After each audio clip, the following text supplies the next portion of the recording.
Rust कोल को समझने के लिए पहले एक बात एक्सेप्ट करनी पड़ती है। ये कैरेक्टर तुम्हें पसंद आने के लिए बना ही नहीं है। वो तुम्हें कंफर्ट नहीं देगा। वो तुम्हारी लाइफ को मीनिंगफुल प्रूफ करने की कोशिश नहीं करेगा। वो बस एक काम करता है, वो देखता है, और ज़्यादा डीपली देखने का असर एक पनिशमेंट बन जाता है। वेलकम एवरीवन, आप लोग देख रहे हैं काशुट पर्सपेक्टिव। मेरा नाम है स्काई। तो शुरू करते हैं। रस्ट के लिए दुनिया कोई मिस्ट्री नहीं है जिसका सल्यूशन मिल जाएगा।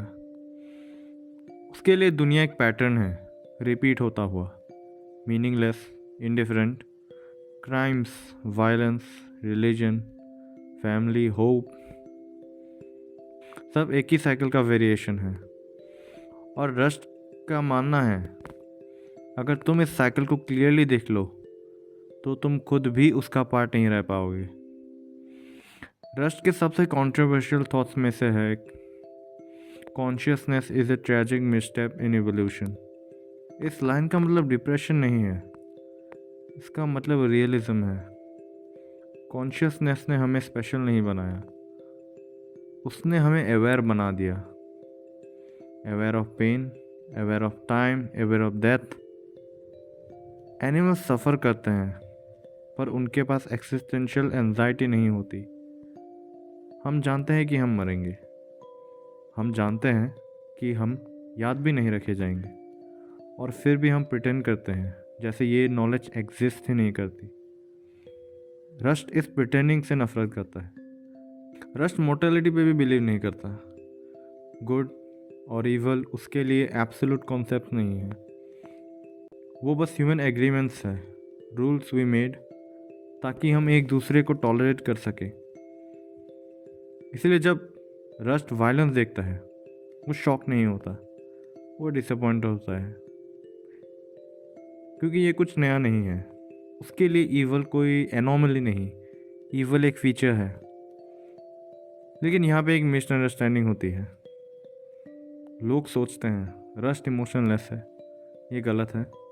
रस्ट नम नहीं है, रस्ट सिंपली हाइपर अवेयर है। उसने पेन से ही भागना ही बंद कर दिया है। उसने पेन को रोमांटिसाइज भी नहीं किया है। वो पेन को जैसे एक साइंटिस्ट ऑब्जर्व करता है, डिस्टेंस से, क्लियरिटी के साथ, और यही चीज़ उसे अकेला बना देती है। रस्ट का लोनलीनेस कोई ट्रेजेडी नहीं है, वो एक कॉन्सिक्वेंस है। जब तुम इल्यूजन्स में नहीं जाते तो तुम क्राउड के साथ कंफर्टेबल नहीं रह पाते। स्मॉल टॉक अनबेरेबल हो जाती है, फेक ऑप्टिमिज्म इरिटेटिंग लगता है। रस्ट के लिए साइलेंस ज़्यादा ऑनेस्ट है कॉन्वर्सेशन से, इसलिए वो दूर रहता है, इसलिए वो आइसोलेट होता है। Not because he hates people but because he sees them too clearly. Rest life को एंड कर देने की बात करता है, वॉलंटरी एक्सटेंशन। ये सुसाइडल थॉट नहीं है, ये फिलॉसफी एक्सट्रीम है।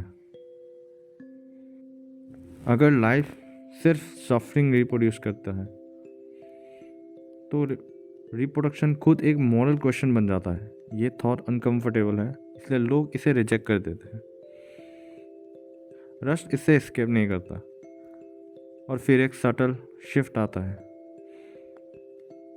रस्ट पूरे डार्कनेस में भी एक चीज़ करता रहता है, वो काम करता है। He investigates, he shows up, he doesn't quit. No hope के साथ काम करना ये सबसे बड़ा बर्डन हो जाता है। मोस्ट लोग